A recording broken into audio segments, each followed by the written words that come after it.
ہیں یونس علیہ السلام کا قصہ۔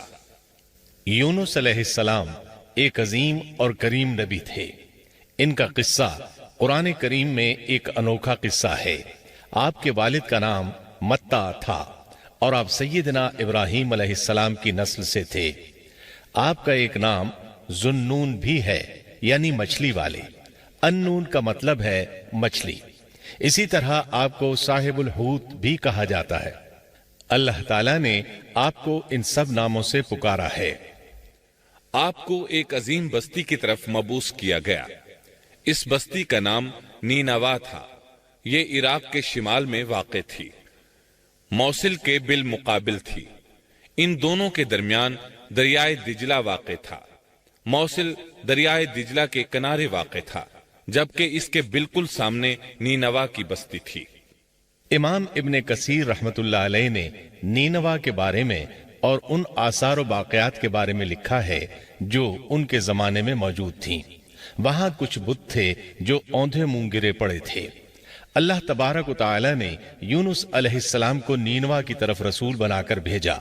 سورۃ الصافات آیت 139 میں ہے، اور بے شک یونس رسولوں میں سے تھے۔ آگے اللہ آیت 147 میں فرماتے ہیں، اور ہم نے اسے 1,00,000 بلکہ اور زیادہ آدمیوں کی طرف بھیجا۔ یعنی ان کی تعداد 1,00,000 سے زیادہ تھی۔ رہا یہ سوال کہ لاکھ سے کتنے زیادہ تھے، اکثر علماء کرام نے وضاحت کی ہے کہ وہ 1,00,000 سے قریباً 20,000 زیادہ تھے۔ اس طرح بستی والوں کی تعداد 1,20,000 تھی، اور یہ سب کے سب کفر پر تھے۔ یونس علیہ السلام انہیں سال ہر سال دعوت دیتے رہے، لیکن وہ اپنے کفر ہی پر ڈٹے رہے۔ پھر انہوں نے سیدنا یونس علیہ السلام پر ظلم و جبر شروع کر دیا، انہیں دھمکیاں دیں، مصائب و آلام سے دوچار کیا۔ مطلب یہ کہ جس طرح دوسرے انبیاء کرام کے ساتھ کیا گیا، ان کے ساتھ بھی وہی سلوک ہوا۔ آخر آپ نے اپنی قوم کو اللہ کے عذاب سے آگاہ کرتے ہوئے اعلان فرما دیا کہ فلاں دن تم پر عذاب آ جائے گا۔ پھر خود غصے کی حالت میں اس بستی سے نکل گئے، جبکہ اللہ تعالیٰ نے انہیں متعین دن کی مہلت دینے کی اجازت تو دی تھی، لیکن اس بستی سے نکل جانے کا حکم نہیں دیا تھا۔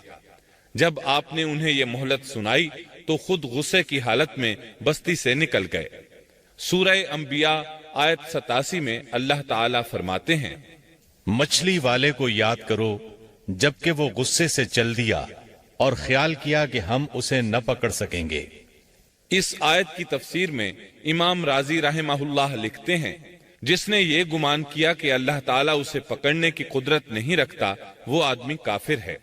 سیدنا امیر معاویہ رضی اللہ عنہ سے روایت ہے، انہوں نے سیدنا ابن عباس رضی اللہ عنہما سے کہا، آج رات قرآن کریم کی چند آیات کے معانی میں الجھ کر رہ گیا ہوں۔ مجھے کوئی راستہ سجھائی نہیں دے رہا کہ اس الجھن سے کس طرح نکلوں۔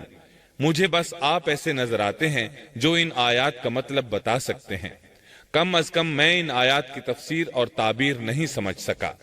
ابن عباس رضی اللہ عنہما نے پوچھا، وہ کون سی آیات ہیں؟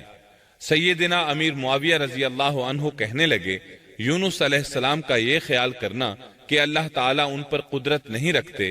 یہ سن کر سیدنا ابن عباس رضی اللہ عنہما نے فرمایا، اس سے مراد یہ نہیں۔ یہ لفظ قدر یہاں تنگی کے معنی میں آیا ہے، قدرت اور طاقت رکھنے کے معنی میں نہیں۔ اللہ تعالیٰ نے قدر بمعنی تنگی اور قدر بمعنی قدرت دونوں کا استعمال کیا ہے۔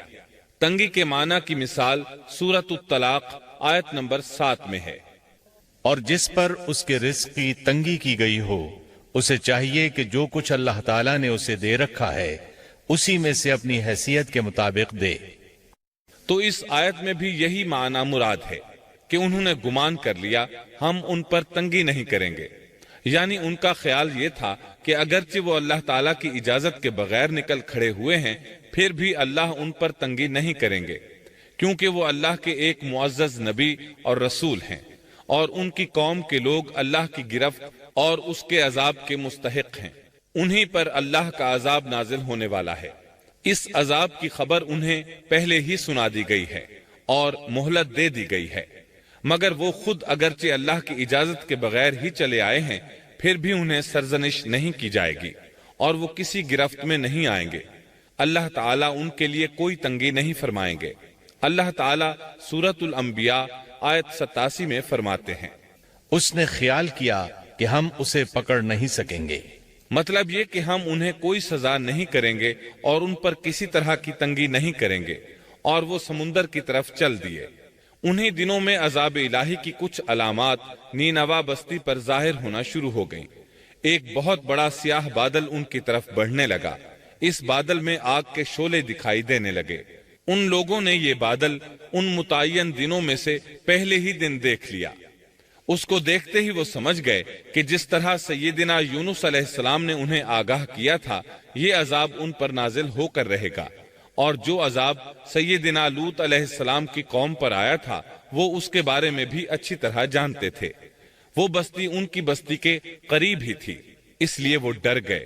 ان کے سردار جمع ہوئے اور کہنے لگے، جیسے تم سے پہلے لوگوں پر عذاب اترا کرتے تھے، تم پر بھی یہ نازل ہو کر رہے گا، جلدی کرو، سب جمع ہو جاؤ۔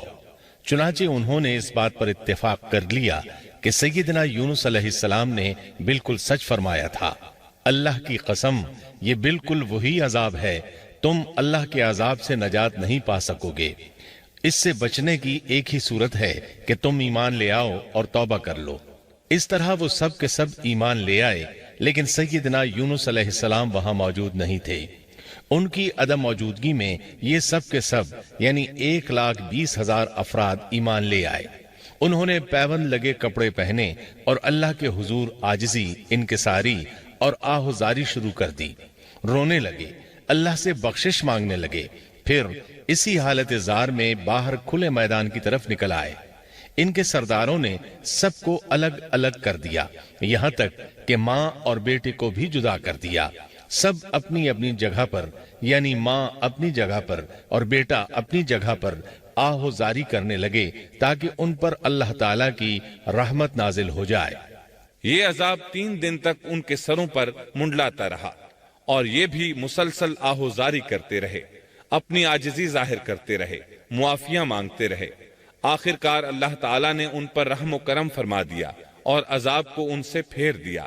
اللہ تعالیٰ سورہ یونس آیت 98 میں فرماتے ہیں، چنانچہ کوئی بستی ایمان نہ لائی کہ ایمان لانا اس کے لیے فائدہ مند ہوتا سوائے یونس کی قوم کے۔ مطلب یہ کہ سابقہ امتوں میں سے کسی کے بارے میں یہ سننے میں نہیں آیا کہ پوری قوم ایمان لے آئی ہو۔ تمام بستیوں میں ایک بھی بستی ایسی نہیں تھی، بس ایک یونس علیہ السلام کی قوم ایمان لے آئی۔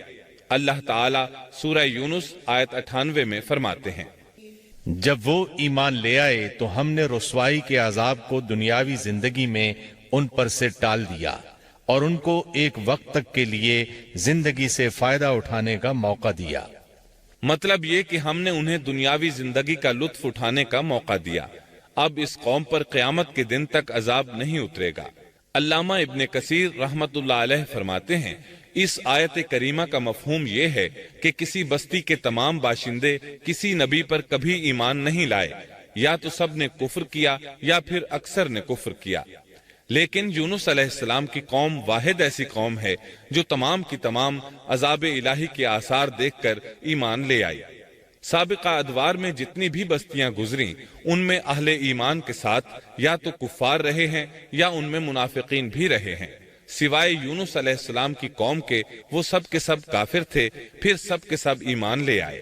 یہ اللہ تعالیٰ کے عجائبات میں سے ہے اور اس کی قدرت اور رحمت کی نشانیوں میں سے ہے۔ اب دوسری طرف کی سنیے، یونس علیہ السلام کو کچھ معلوم نہیں تھا کہ ان کی قوم کے ساتھ کیا ہوا۔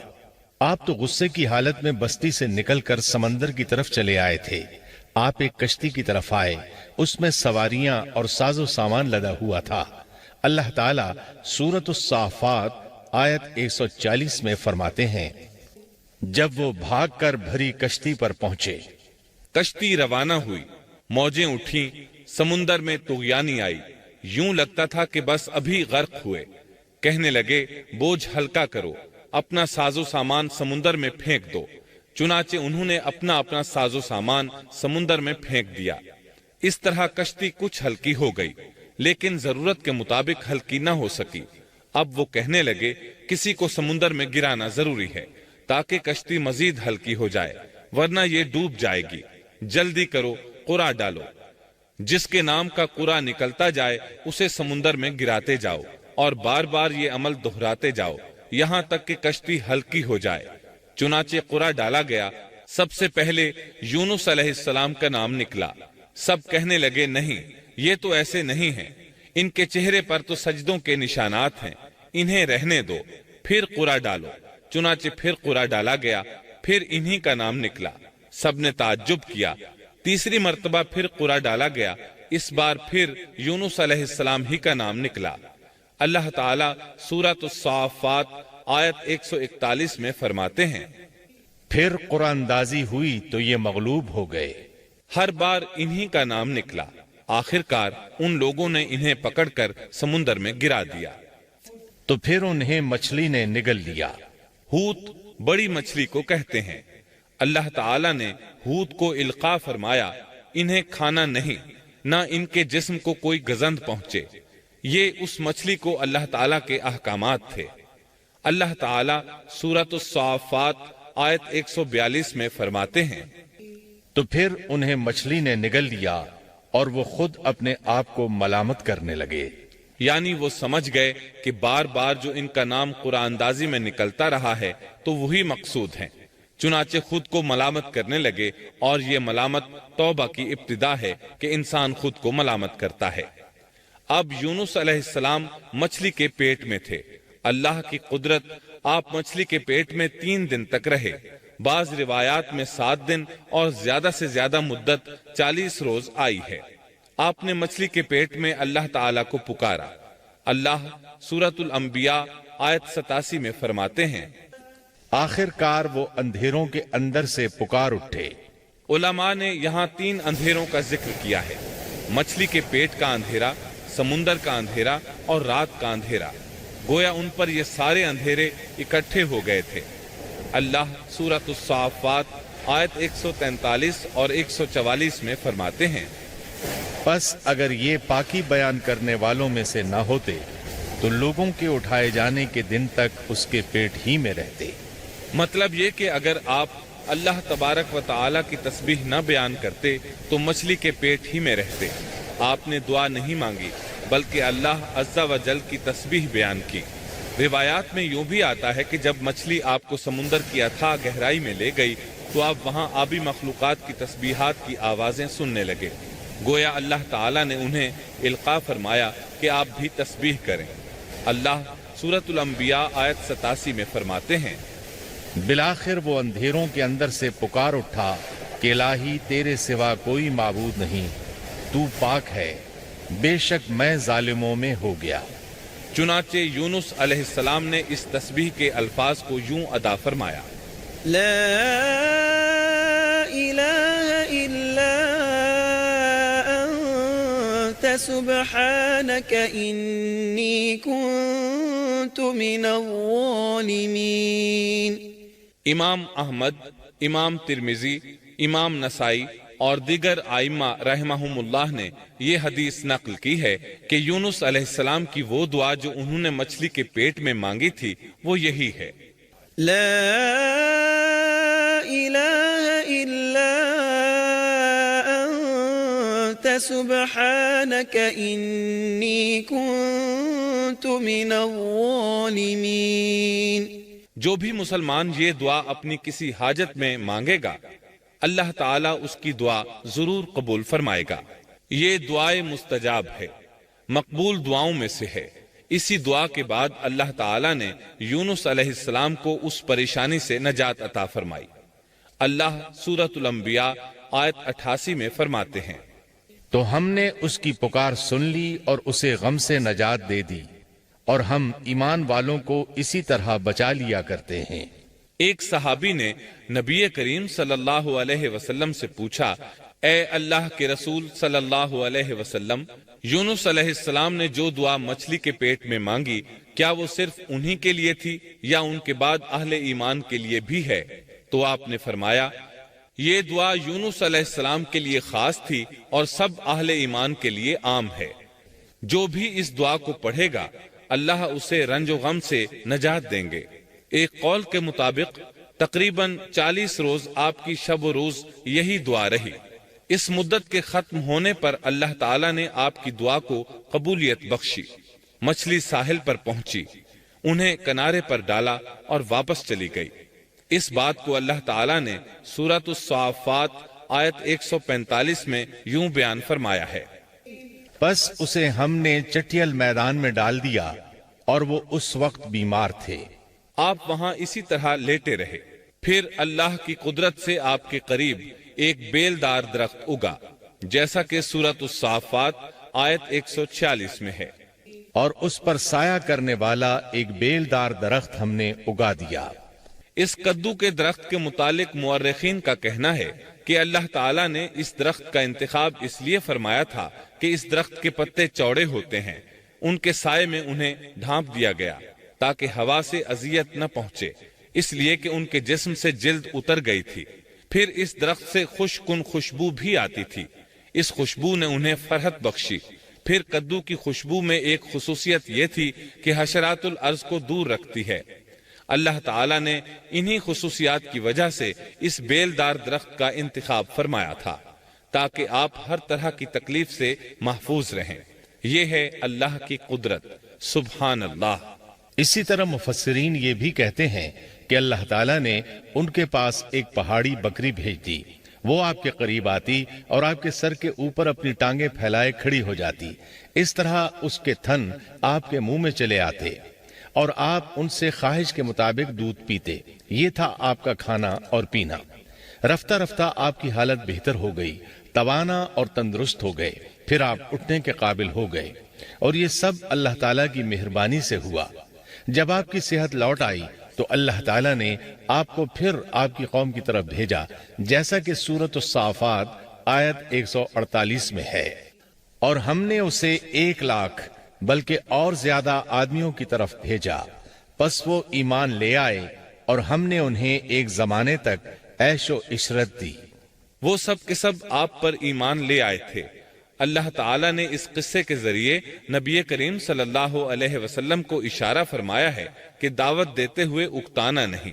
اللہ سورۃ القلم آیت 48 میں فرماتے ہیں، اور مچھلی والے کی طرح نہ ہو جائیے۔ ان لوگوں کو دعوت حق دیتے رہیے، دیکھیے وہ سال ہر سال دعوت دیتے رہے لیکن اکتائے نہیں، ان سے مایوس نہیں ہوئے۔ ان کی پوری بستی میں سے ایک بھی ان پر ایمان نہیں لایا تھا، لیکن جب ان سے مایوس ہو گئے تو انہیں اللہ کے عذاب سے آگاہ کر دیا اور منہ پھیر کر چل دیے تو وہ سب کے سب ایمان لے آئے۔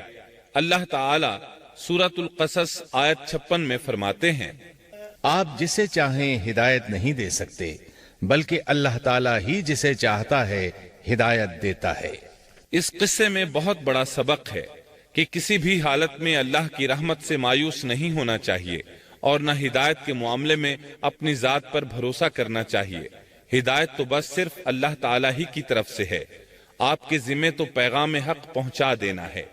اللہ سبحانہ و تعالیٰ کے ذمے ہدایت سے نوازنا ہے۔ اللہ تعالیٰ نے انہیں پاک صاف بنا دیا، انہیں چن لیا۔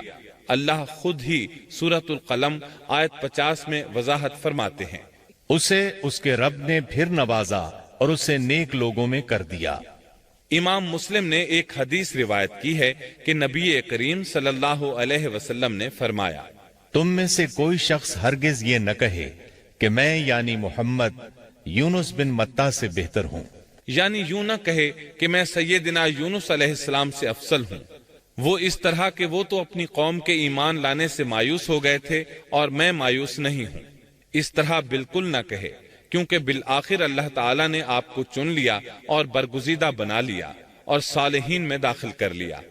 اس واقعے میں نبی کریم صلی اللہ علیہ وسلم کو جو ہدایت دی گئی ہے اس کا ذکر سورۃ القلم آیت 41 میں آتا ہے، پس تو اپنے رب کے حکم کا صبر سے انتظار کر اور مچھلی والے کی طرح نہ ہو جا۔ مطلب یہ کہ یونس علیہ السلام کی مانند نہ ہو جائیے جو اپنی قوم کے ایمان لانے سے مایوس ہو گئے تھے۔ یقیناً دین کی دعوت اور حق کے پرچار میں یہ بہت عظیم سبق ہے کہ داعی اللہ کو کبھی مایوس نہیں ہونا چاہیے۔ یونس علیہ السلام کا قصہ ختم ہوا